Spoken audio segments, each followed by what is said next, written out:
Seiring waktu berlalu, keempat Muhammad mengamati bahwa dalam manusia terdapat potensi untuk melakukan perbuatan yang mulia, sekaligus perbuatan yang hina. Setelah manusia melalui satu siklus kehidupan, mulai dari dilahirkan, tumbuh berkembang, kemudian menjadi tua hingga mati, keempat Muhammad mendeteksi perbedaan yang cukup signifikan dari penampakan manusia setelah mati raganya.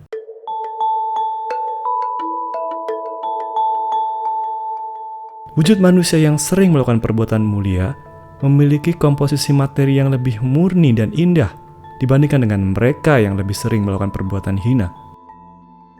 Meskipun belum mengetahui kodrat 7 lapisan manusia, keempat Muhammad sudah dapat menduga bahwa makhluk yang tersisa dari manusia yang mati memiliki hubungan dengan roh, esensi utama yang menyusun eksistensi Nur Muhammad di alam rohani.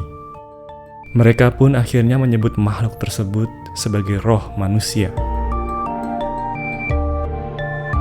Melihat adanya hubungan antara kualitas roh manusia dengan perbuatannya selagi masih hidup, keempat Muhammad secara terpisah dengan pendekatan sendiri melakukan penelitian dengan memberikan tantangan demi tantangan bagi manusia yang masih hidup untuk melihat dengan lebih jelas manusia yang perbuatannya seperti apa yang akan menghasilkan roh yang paling bagus, sekaligus kesalahan-kesalahan seperti apa yang akan menjadikan roh yang paling buruk. Dalam proses pengambilan data ini, pendekatan yang paling Ifrit sukai adalah menjadi tokoh antagonis bagi cerita kehidupan manusia tersebut. Muhammad yang satu ini suka memberikan tawaran, perjanjian, dan berbagai macam godaan untuk melihat kualitas roh yang akan dihasilkan ketika manusia tersebut mati. Oleh karena itulah, dalam berbagai macam kebudayaan dan kepercayaan, Ifrit dikenal sebagai musuh utama umat manusia. Khidir paling tidak suka menampilkan wujud aslinya kepada siapapun. Ia lebih suka menggerakkan tantangan bagi kehidupan manusia yang ia teliti melalui berbagai macam penyamaran. Kadangkala muncul sebagai guru yang membimbing, kadangkala sebagai teman yang mengayomi, apapun itu tanpa menunjukkan wujud aslinya. Jika Ifrit suka dengan pendekatan langsung, maka Khidir sangat enggan menggunakan tangannya sendiri dalam menggerakkan manusia. Itulah sebabnya nama dan sepak terjangnya seringkali tidak memiliki jejak.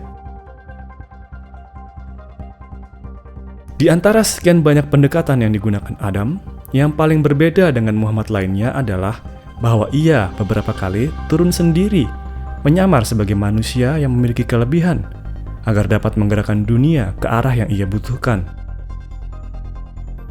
Dalam kesempatan lain, jika ia ingin memajukan peradaban tertentu, ia akan memberikan inspirasi kepada manusia-manusia yang ia anggap pantas menerimanya dengan berbagai cara. Mungkin di masa depan kita akan diberitahu tokoh-tokoh siapa saja di dalam sejarah dan mitologi yang pernah ia gunakan sebagai identitas.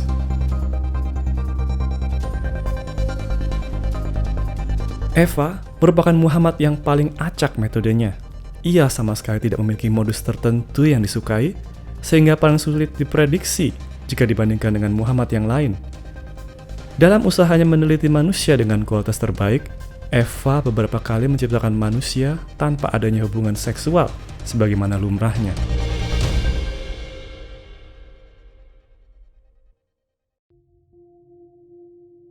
Dalam setiap siklus penelitian akan individu manusia terpilih, keempat Muhammad selalu mendapatkan informasi baru yang kemudian dirumuskan menjadi sebuah pelajaran bagi umat manusia yang hidup pada masa selanjutnya.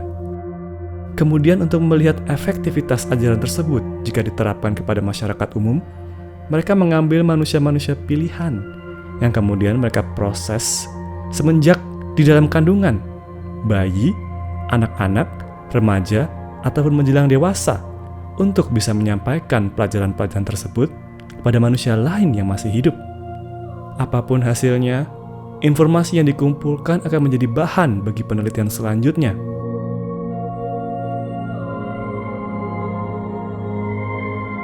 Sebagian orang-orang pilihan yang kehidupannya diuji dan diteliti secara seksama, kita sebut sebagai nabi.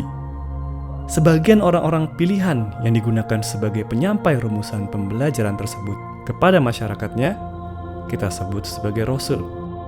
Dan ilmu-ilmu yang mereka bawa itulah yang saat ini kita kenal sebagai agama.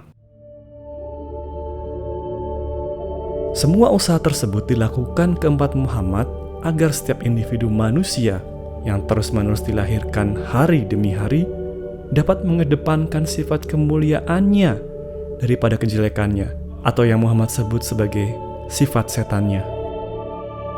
Sehingga kemudian manusia yang sudah terlanjur mati sebelumnya, baik yang hidup yang malang atau beruntung, baik yang memilih untuk menjadi mulia ataupun hina, semua tanpa kecuali juga bisa mendapatkan perawatan yang sama agar bisa menjadi roh dengan kualitas yang terbaik.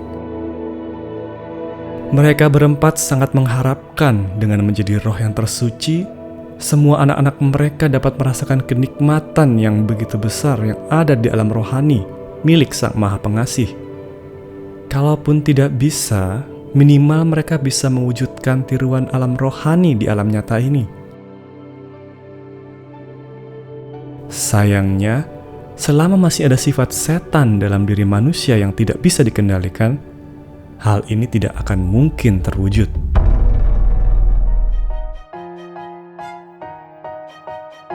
Setelah puluhan ribu tahun, semua usaha yang dilakukan keempat Muhammad mengalami kegagalan.